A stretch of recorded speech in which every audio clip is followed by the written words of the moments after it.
Hi, it's Rebecca from Dystonia and me. So this is like my follow-up vlog even to my neurology appointment from yesterday. I really wish I could say it went well. A train wreck, I think, would be how I feel it went. And I was gonna just write it up, because that would be, it would be an easier way to do it. But every time I've gone to do that, I just get a little bit emotional, which, to be fair, is probably because I did diazepam last night.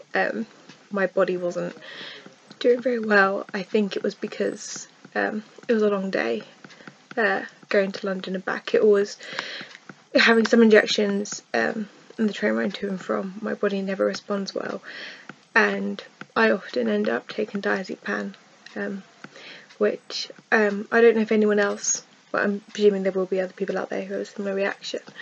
It's just one of those drugs that I react to and get a little bit off the wall on. So one pill, and it's only a really small amount. I think it's like 2 or 3 milligrams, and I get really emotional. So I think we're probably 12 hours now since I took it, and I cry so much. Like at my shampoo bottle this morning, I was crying, and that's just crazy. Like it's a little bit, it's weird.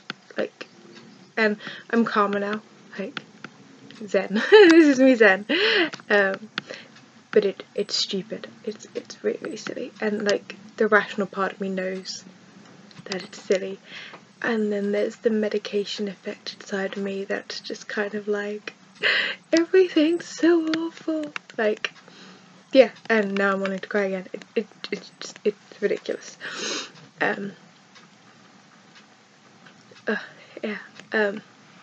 It's a little bit bonkers, but yeah. So I figured if I just talked it through and I can just make myself laugh every time I want to cry instead, it might be an easy way of telling you guys about yesterday. So if this ends up as a really long vlog, you're just gonna have to excuse me, because the vlog would have probably been exactly the same. But yeah, so the neurologist, I had kind of high hopes when I got there, because I ended up running into a friend in the waiting room, and she ended up seeing him perform, and she came out and she'd been a bit nervous, and she came out and she was a bit like, she was a bit iffy, but she was happy. I was like, oh, okay, if you're happy, you know, there's hope. And I got called in, and he just really talked down to me. And my appointment, as I said the other day on my vlog, wasn't meant to be till the 29th, and I'd had a secretary phoning me up saying, you know, mid-August or the 8th of July. Now I'd presumed these were dates given to her by a neurologist, like that they weren't just dates that she'd looked on a computer and herself decided, I'll give. Like I'd presumed that they were dates that she'd been told, you know, offer. I was wrong. I really should have argued this more down the phone to her, apparently, as he pointed out to me, because the first thing he said to me was, why are you here? I was like, my injections? Like, okay, you can't have them. I was kind of like, yeah, I can. I've not travelled in to be told I'm not having my injections. So I kind of pointed out, like, I wasn't going to come back mid-August when I'd be really overdue by that point. And then he started querying why I'd been having my injections every 6 weeks. And I was just kind of like, well, I've had them every 6 weeks for 3 years, because Botox doesn't last for me. Like, I get to 5.5-ish weeks if I'm lucky, and I'm spasming. Like, it's bad. 7 weeks and I'm awful. It's just the way it goes. It's always been that way. if you see me at 12 weeks, like, I can't talk. I can barely eat or drink. I'm living on soup. I struggle with soup. I have no control of my eyes, my neck, my arm. I am a wreck. I have a dislocated jaw. It is hell. I am pain-triggered seizures. It's blues and twos in an ambulance to hospital. It's absolutely crazy. And he wasn't having any of this. And it was really difficult to try and make him see this. So his compromise between 6 weeks and 12 weeks is a 10-week appointment.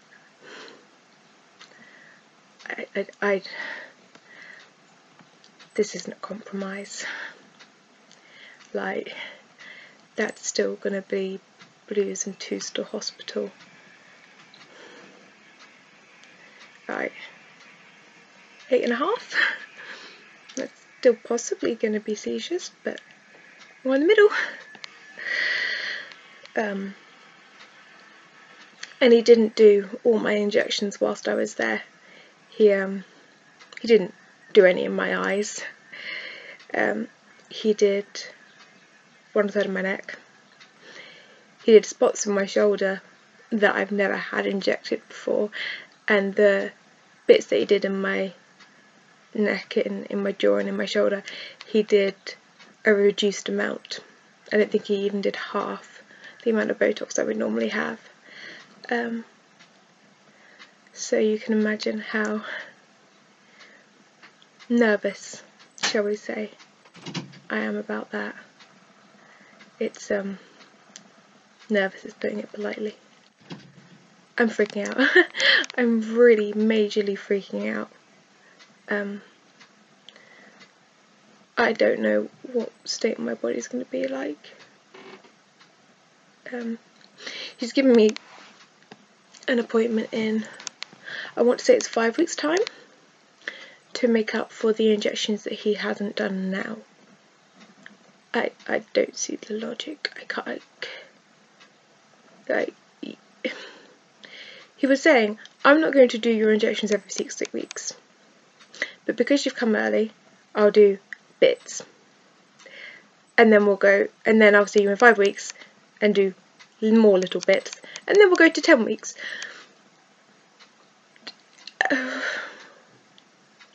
I suppose I should be thankful that I had bits, and then I'm going to have more bits, and then we can argue some more, because it gives me time to contact my old neurologist and be like, hey, please help me fix this problem. Like, which he always said I could do. I presume he figured or thought I might have a problem with whoever I was getting. Like, because I wonder how many neurologists do injections every 6 weeks. Because I'm not on a massive dose. I don't need a massive dose. The dose I was getting at every 6 weeks kept me ticking over. And I know I'm at risk of developing antibodies, and this was what the neurologist was pointing out. And I said to him, I understand that, I respect that. However, I have Ehlers-Danlos syndrome type 3. I dislocate easily. Add dystonia into that, my jaw just comes out. I don't know what else you want me to say.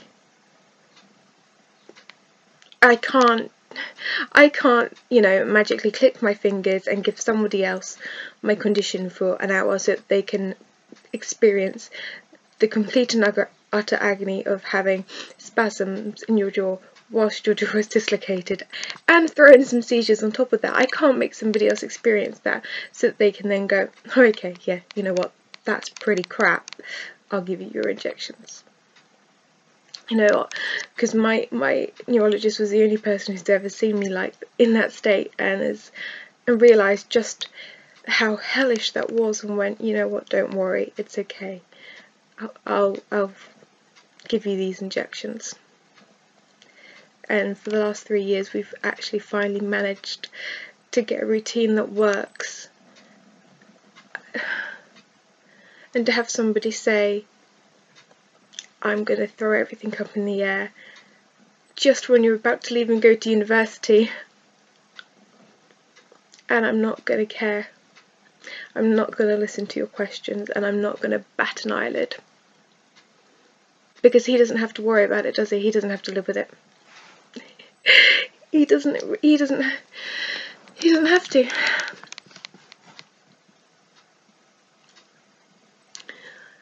But who knows? I haven't had to fight doctors in a long time. Well, not a long time. With my Lyme I've had to fight, but the Dystonia side I've not had to fight in a while.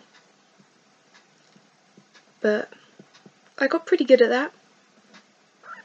So I guess I need to just dust off my fighting skills and get back out there and start doing that again. I mean, I'm going to ask my neuro first if he'll help, but if there's nothing he can do, I can, I guess, make a nuisance of myself and see if that works. It's always worked before.